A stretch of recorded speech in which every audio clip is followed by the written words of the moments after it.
Klik subscribe dan lonceng notifikasinya.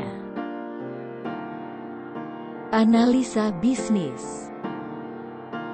Arti analisis bisnis sendiri adalah seperangkat tugas dan teknik yang digunakan untuk bekerja sebagai penghubung antara para pemangku kepentingan untuk memahami struktur, kebijakan, dan operasi dari suatu organisasi, dan merekomendasikan solusi yang memungkinkan organisasi untuk mencapai tujuannya.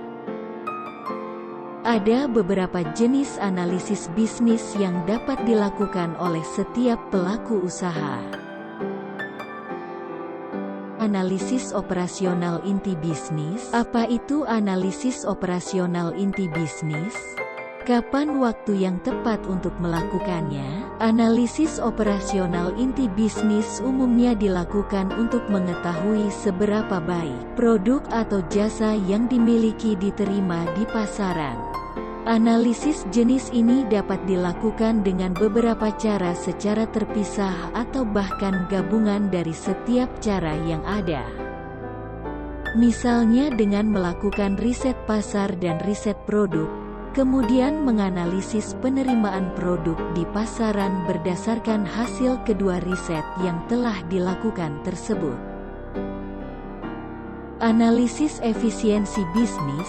Berangkat dari pengertian analisis bisnis, pelaku usaha juga dapat melakukan jenis analisis efisiensi bisnis.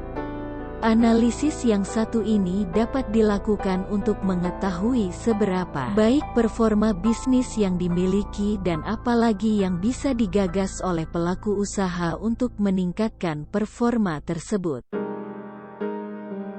Analisis keuangan bisnis. Pengertian analisis bisnis juga dapat dikategorikan dalam jenis analisis keuangan bisnis.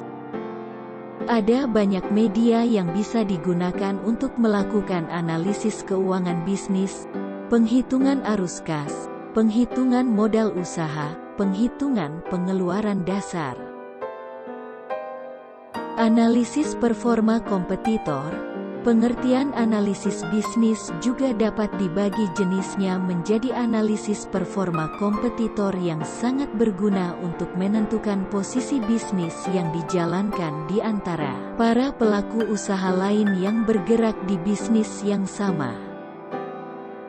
Analisis strategi bisnis. Dalam jenis analisis strategi bisnis, pelaku usaha dapat mengetahui apakah strategi bisnis yang saat ini tengah diterapkan sudah efisien untuk mencapai sasaran bisnis yang telah ditetapkan sebelumnya. Klik subscribe dan lonceng notifikasinya.